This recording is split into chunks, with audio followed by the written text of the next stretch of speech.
우리는 오늘 민주당을 떠나서 더 큰 민심의 바다에 몸을 던진다. 민주당 혁신계 모임인 원칙과 상식 김종민, 이원욱, 조홍천 의원이 탈당을 선언했습니다. 동시에 신당 창당 계획도 밝혔는데요. 김종민 의원 직접 모시고 말씀 들어보겠습니다. 의원님 안녕하세요. 예, 안녕하세요.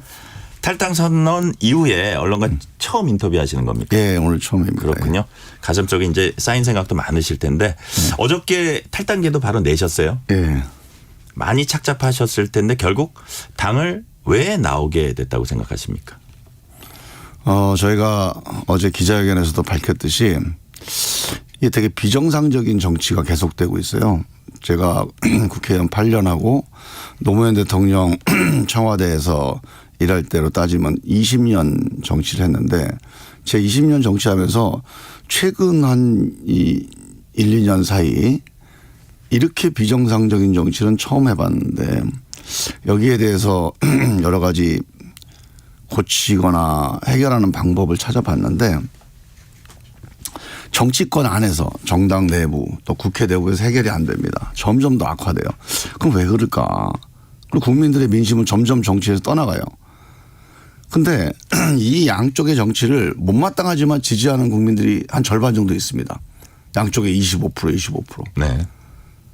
그 중간에 한 50% 또 더 많게는 한 50, 60%는 이게 못마땅해요. 근데 이분들을 대변하는 정치가 없어요. 담아낼 누가 없다 이거죠. 예. 그래서 숫자가 국회의원 숫자는 적더라도 이 수많은 민심들 지금 이 정치가 이게 비정상이다. 이렇게 하면 안 된다라고 하는 이 민심을 대변하는 목소리가 있어야 된다. 그러면 국회의원 숫자는 적더라도 이 민심이 계속 커지고 울림이 생기면 이게 전체적으로 이 상황을 바꿀 수 있는 힘이 되지 이 안에서 정당 안에서나 국회 안에서 몇 명이서 목소리 내봐야 이게 해결이 안 되겠다. 그런 생각을 한 거죠. 몇 달 동안 이렇게 안간힘을 쓰시는 모습을 봤는데 그 마지막 순간에 뭐라고 하셨냐면 원칙과 상식이 대표 측에게 10일까지 답을 달라. 그 사이에 뭐 어떤 구체적 제안이나 뭐 이런 건 없었어요? 뭐 거의 없었고요. 마지막에 이제 저희가 10일 날 기자회견을 했는데 그 전날 그 당일 날 해서 이제 홍익표 원내대표가 이제 애를 많이 쓰면서 그 또 몇몇 의원님들이 시간을 가지고 좀 생각을 해보자. 지금 당대표 물러나라고 하는 거는 대표도 생각이 없고 또 이제 당원들도 반대를 하니까 대표가 물러나지 않는 뭔가 혁신 방안을 고민을 해보자. 그래서 선대위를 만들어서 선대위가 조금 더 통합적이고 혁신적으로 운영할 수 있도록 해보자 이런 말씀을 하셨어요. 그래서 저는 사실 이재명 대표가 미워서 물러나라 이게 핵심이 아니거든요. 뭔가 변화를 지금 바라는 거예요. 그리고 결단을 바라는 겁니다. 지금 이대로 가는 거는 윤석열 정부를 반대하는 국민이 60%가 돼요. 근데 민주당을 지지하는 분이 30%밖에 안 됩니다. 그러니까 이 절반밖에 안 되는 이유가 뭐냐. 민주당에 문제가 있는 거다. 우리가 변화하고 뭔가 결단을 해야 된다. 그러면 그게 꼭 대표 사퇴가 아니더라도 방법이 있을 텐데 거기에 대한 뭔가 결단과 고민이 있다면 저희도 같이 이제 대화를 했겠죠. 근데 중간에 있는 홍익표 대표나 몇몇 의원님들만 발을 동동 굴르고 뭘 해보겠다고 얘기를 하는데 정작 대표나 대표 주변에서는 아무런 얘기가 없습니다. 그리고 처음에는 저희도 이제 병상에 있으니까 치료받느라고 아무것도 못한다. 대화가 안 된다. 전혀 대표하고 이거 커뮤니케이션 할 수가 없다. 이러니 양해해달라. 이렇게 얘기해서 혹시 그런가 하고 생각했는데 엊그제 그 정성호 의원 문자 나는 걸 보니까 다 당무를 처리하고 있어요. 그 정무택 의원 징계가 그렇게 무슨 긴급한 사안이 아니에요 그게. 그리고 당대표가 결정할 사안이 아닙니다 그거는. 윤리심판원. 쉽게 얘기하면 법원에서 결정할 문제예요. 검찰에 조사하고. 이거를 대통령이 야, 저 사람 어떻게 징역 보낼까 말까. 이렇게 얘기하고 있는 거랑 똑같은 거예요. 아니 그렇게 정말로 대화가 안 될 정도면 저는 그렇게는 안 할 거다. 이렇게 생각했는데 야, 이게 당이 하여간 이렇게 돌아가면 안 된다라는 생각을 하게 됐고요. 노력은 했지만 그 노력이 결국은 민주당에서 지금 이재명 당대표가 노력하고 결단하지 않으면 그 옆에 사람들이 여러 가지 얘기해도 이 당의 변화가 이어지지 않는다. 저는 그렇게 본 거죠. 네.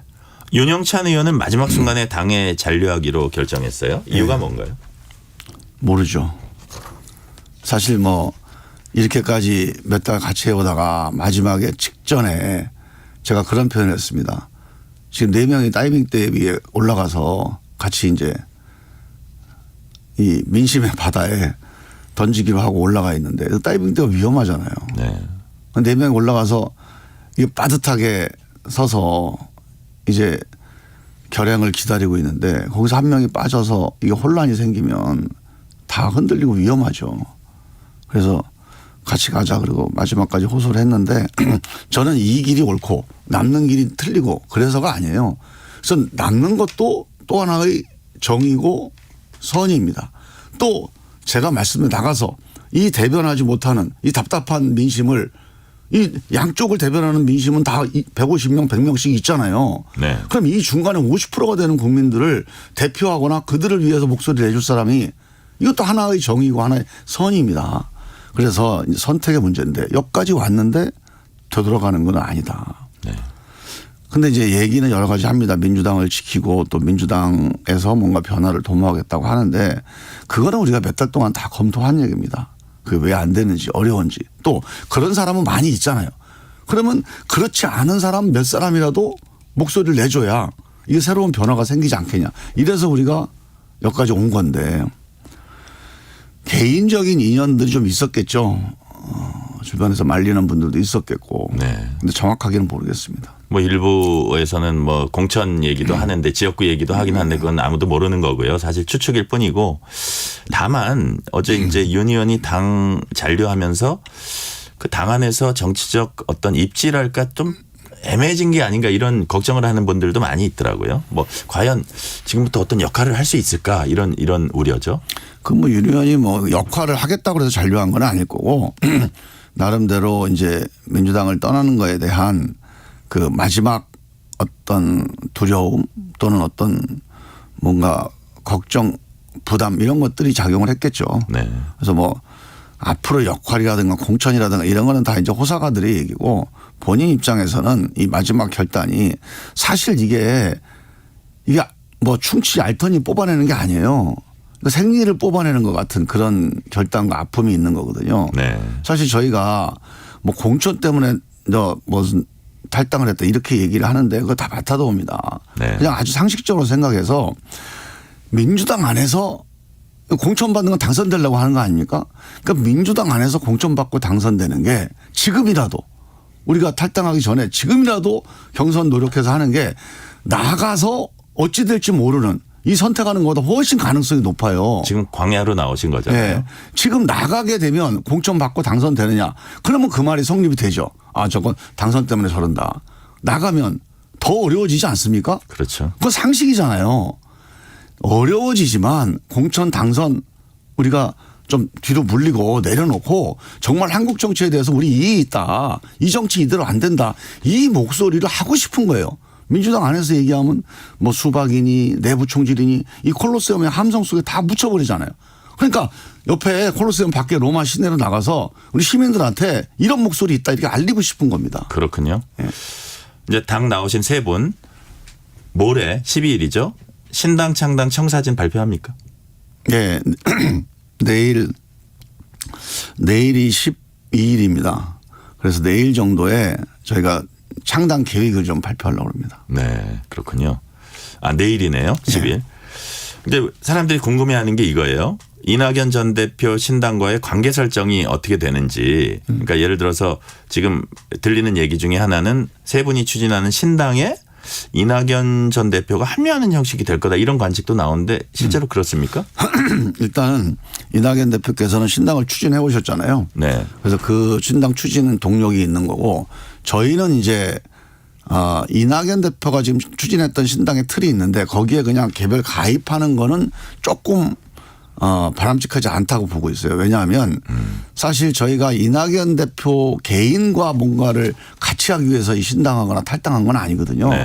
그러니까 뭔가 한국 정치를 바꿔보겠다는 우리 원칙과 상식의 목소리가 있어요. 이 목소리가 전달되는 게 필요합니다. 우리 그것 때문에 이 모험을 한 겁니다. 이 위험을 무릅쓰고 결단한 건데 사람들이 보기 저거 뭐 이낙연 대표하고 같이 거 이낙연 대표 무슨 대통령 만들기 위해서 하는구나 이렇게 오해할 수가 있습니다.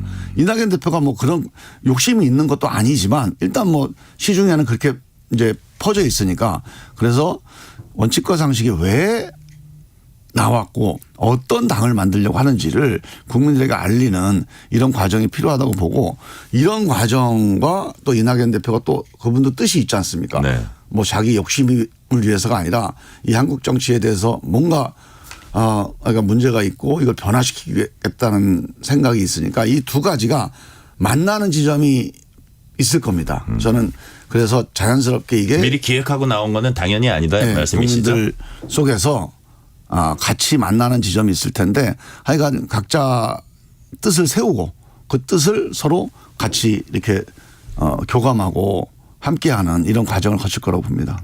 이제 금태섭 양양자 이런 분들도 있고요. 예. 그럼 사람들이 또 이제 궁금해하는 게 이제 빅텐트 얘기도 많이 하는데 제3지대. 자, 나중에 궁극적으로는 이게 같이 뭉칠 가능성도 있다. 가능성은 얼마나 보세요? 저는 아마 이제 이 양 당에서 벗어난 분들이 많이 있잖아요.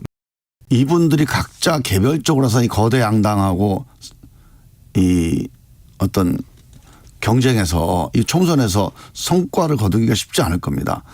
그러니까 그냥 목소리만 놓고 보면 각자 목소리를 내는 게 좋아요. 뭐 양양자 의원은 우리 반도체 과학기술국가, 기술입국, 뭐 반도체 패권 뭐 이런 것들에 대한 문제의식을 제기하는 게 좋은데 선거는 그런 개인적인 목소리 가지고 결판 나는 게 아니잖아요. 그러면은 적어도 이 빨간 당 파란 당 말고 새로운 제3지대가 3파전 정도는 돼야 국민들이 선택할 수 있는데 뭐 7, 8개가 있고 양쪽은 다 거대 정당이 있는데 중간에 5-6개가 있다. 그럼 국민들이 선택을 못 해요. 존재감이 너무 약한가요? 네, 사표가 될 것 같으니까. 그래서 저는 이 새로운 정치를 하겠다는 분들의 일종의 책무라고 할까요? 이 민심에 대한 책임은 국민들이 선택할 수 있는 선택지를 만들어 드리는 건데 그래서 저는 궁극적으로 3파전 구도로 국민들에게 이게 짜장면 짬뽕 말고 다른 거 더 김치찌개도 있다. 설렁탕도 있다. 이 선택지를 만들어 드리는 게 저는 중요한 책무라고 생각합니다. 양당 체제 이제 폐해를 좀 극복하자는 거고 새로운 비전을 제시하자는 거잖아요. 네. 그러면 지금 의원님들께서 추구하시는 신당의 키워드 우리는 이런 신당이다 하는 걸 조금 설명해 주시면 어떤 걸까요? 우리가 보통 지금 정치에 대해서 사람들이 정치에 대해서 못 믿겠다. 맨날 쌈박질만 한다. 이런 얘기를 해요. 핵심은 이겁니다. 진영 정치예요. 우리 진영 무조건 옳고 당신 진영 무조건 틀리다. 이게 내로남불이거든요. 이 내로남불과 진영 대결 여기에는 뭐가 옳은지 뭐가 그른지가 없어요. 우리 편이면 다 옳은 겁니다. 그게 선거에 유리하면. 근데 이 정치 가지고는 이 저출생 문제라든가 양극화 문제라든가 미국 중국 충돌이라든가 이런 지금 우리 앞에 놓인 난제를 해결할 수가 없어요. 국민들이 저 사람 말 듣고 파란 당 말이 맞다. 빨간 당 말이 맞다. 이래야 되는 건데 저 사람들은 의뢰 자기 정당을 위해서 저렇게 목소리를 내. 저렇게 진영 내로남불이야. 이래 버리면 국민들이 어느 한쪽으로 힘을 모을 수가 없습니다. 그래서 옳은 건 옳고 그른 건 그르고 이거를 누군가 얘기해 줄 수 있는 새로운 세력이 필요하다. 그래서 저는 진영 정치에서 이런 합리적인 정치로 변화해 나가는 그런 어떤 계기가 필요하다. 이게 왜 필요하냐면요. 지금까지 정치가 진영 대결로 하니까 싸워서 이기는 게 정치예요. 내가 선거에서 이기고 대통령 당선되고. 수단과 목적을 가리지 않더라도. 그러니까 이기면 왜 이깁니까 우리가? 이겨가지고 세상을 좋은 세상 만들려고 하는 거잖아요. 국민들 삶을 개선시키는 거잖아요. 근데 우리가 여야 간에 집권도 해보고 과반수도 해봤어요 다. 이기긴 많이 이겨봤습니다. 근데 이기면 뭐합니까? 이긴 다음에 국민들 삶이 바뀌질 않아요. 어느 쪽이 이겨도. 이 무능 정치, 이 무책임 정치를 바꿔야 됩니다. 이기기만 하는 게 아니라 이겨서 세상을 바꿔야 돼요. 국민들의 삶을 바꿔야 됩니다.